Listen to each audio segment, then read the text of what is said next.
Morning, morning, morning. Good morning. Good morning to you. So last time we had the ambassador here with us, Ambassador Comissiong. I'm talking about Barbados ambassador to CARICOM.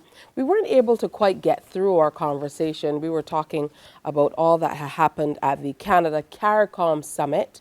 So today we want to finish up that conversation and then move into some of the other things that have been happening. So let's go right ahead and say a special good morning to Ambassador David Comissiong. Good morning, Tisha. Yes, we need to keep focus on Haiti because that's CARICOM's major internal issue that we have to solve. And so we wanted to show a little extract from the press conference that ended the CARICOM Canada Summit, where Prime Minister Trudeau of Canada and Prime Minister Keith Rowley of Trinidad and Tobago spoke to this issue of Haiti, and they both identified a central issue that needs to be addressed. That is the issue of the absolute necessity to establish a national unity administration in Haiti. So we want to play that, and then we want to go quickly to CARICOM at the UN General Assembly. We want to introduce Barbadians to Ambassador Dennis Francis of Trinidad and Tobago, who is now the president of the UN General Assembly. And we want to focus on what CARICOM is trying to do to help bring a resolution to this terrible, terrible crisis in Gaza, with so many people being killed. But let's go to the press conference, the Canada CARICOM press conference quickly. Next question goes to Gillian Robertson. Prime Minister Trudeau, also on Haiti, and please repeat in French after. Your office made the point yesterday about, quote, the urgent need for a power-sharing agreement between Haitian Prime Minister Ariel Henry and opposition groups. So my question is for both Prime Ministers here today, if you got Mr. Henry to budge at all on that, and if he's becoming a burden to establishing stability in Haiti. There is no question that in order for there to be a path forward on solving the security situation, on creating a path towards new elections and creating and restoring strength to institutions, whether it be the Haitian National Police or various judicial or governmental institutions, the Haitian political class needs to be part of that solution. Right now, there's not even a consensus amongst the Haitian political class on whether or not someone should step in to stop people from being killed, murdered, and raped in the streets of Port-au-Prince. We know, and we have said, the international community, including Canada and the CARICOM, are there to help.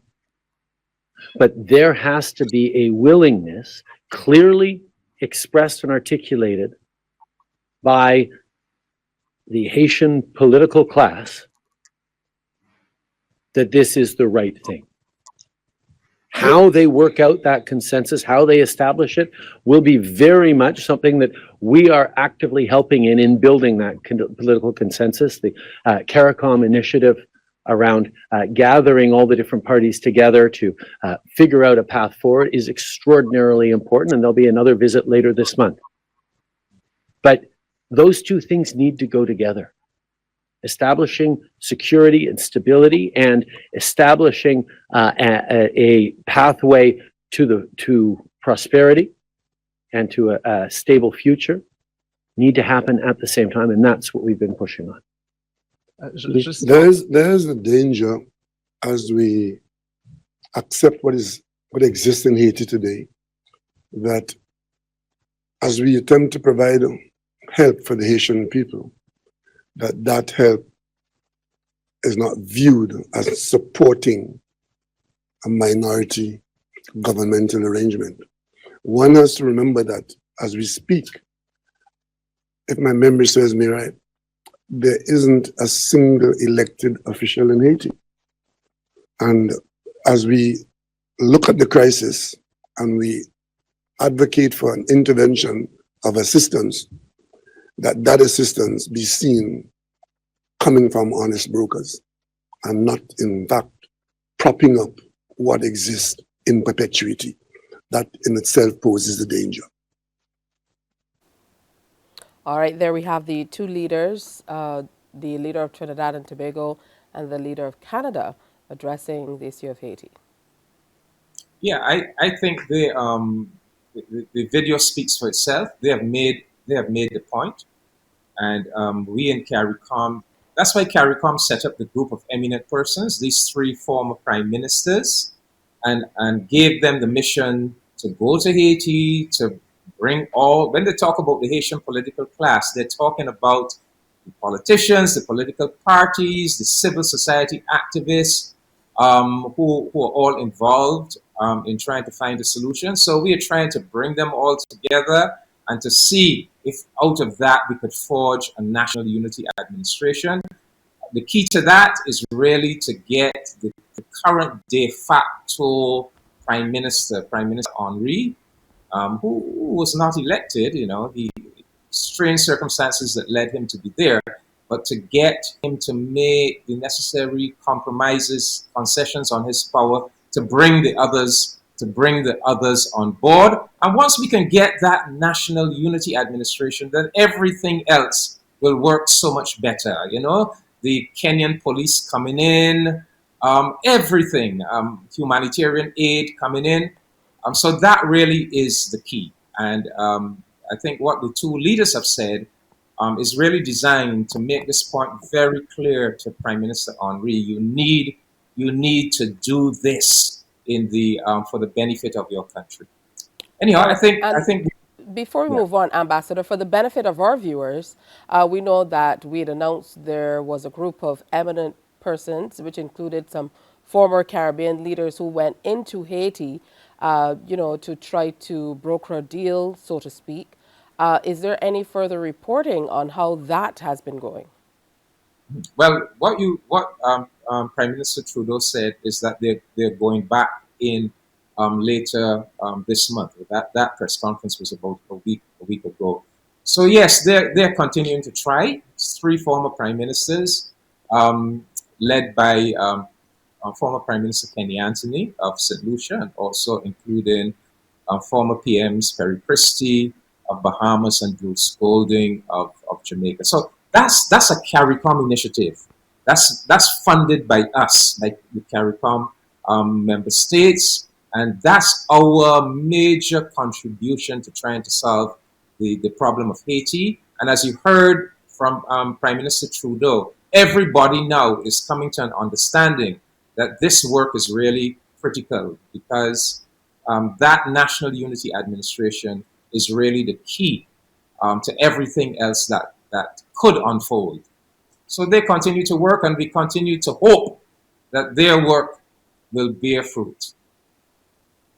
All right, now we're going to move on to a resolution that CARICOM states voted overwhelmingly on in the last 2 days. Yeah, as the UN Security Council is the body that has the primary responsibility to stop the slaughter that is happening in Gaza. However, that institution is not delivering. And so the UN General Assembly stepped up. And the UN General Assembly put forward a resolution. It was led by Jordan, but that resolution was also supported by CARICOM countries like Belize and St. Vincent, also by Cuba. And 12 CARICOM countries voted for it. This was a resolution demanding a humanitarian ceasefire. 12 CARICOM countries voted for it, of course, including Barbados. Haiti abstained, and Jamaica did not participate. But the resolution was passed by 120 votes. The problem with the General Assembly resolution is that, unlike a Security Council resolution, the General Assembly resolution is not binding.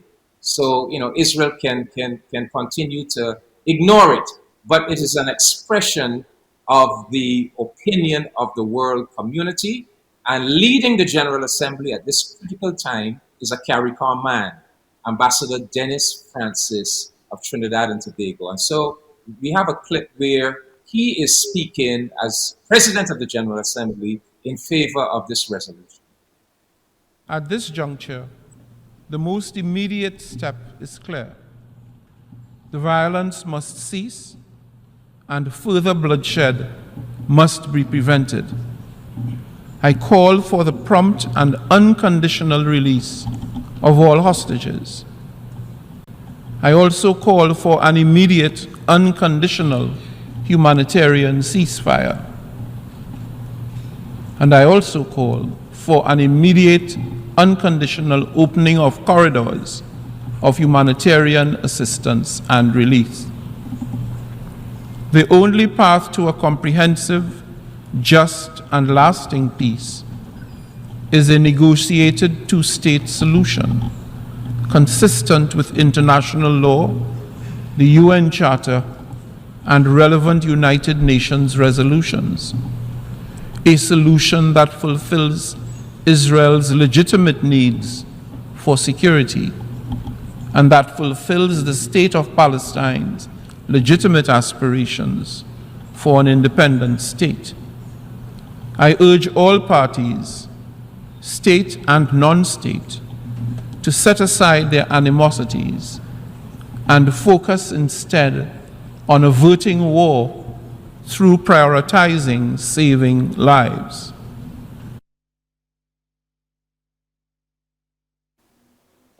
Pretty powerful presentation from him as well, really just outlining where we stand, but we've seen a presentation in the last 2 days as well from President Netanyahu that he does not intend to stop the attacks. Yes, it's so sad. Over 8,000 Palestinian civilians have now been killed, including 3,400 children. You know, this is just ridiculous. The UN Security Council is not doing its job. It has the responsibility under the UN Charter to take control of that situation and bring the hostilities to a halt. But the geopolitical games continue to be played in the Security Council, and no resolution has been passed. So we hope maybe this week will produce something. We keep our fingers crossed. But you know, the government of Barbados issued a statement, and the government of Barbados made a very poignant point in that statement, which is that the Gaza Strip is smaller than the size of the island of Barbados. In fact, it is 140.9 square miles. Yet, it contains 7 times the population of Barbados, over 2 million people. And our statement went on to say that in a situation like that, any aerial bombardment is going to kill civilians. And we too, in our own individual statement, we called for a humanitarian ceasefire. And yes, like the Ambassador Dennis Francis, we too made the point that we support a two-state solution. We have done so from 1966 when we joined the United Nations. The people of Palestine, the world has neglected the Palestinian cause for too long. These people deserve their own nation, you know. And but right now it is all about ending that Israeli military bombardment of Palestine and saving the lives of innocent children, women, and men. So we just have to try our best that some sanity can prevail in what seems to be becoming a more and more insane world. All right. Well, thank you so much for sharing with us, Ambassador. Definitely lots of food for thought. We will be continuing to keep an eye on what's happening here in the region, but across the world as well. Thank you, Tisha. See you next week. Morning, morning, morning. Good morning. Good morning. you.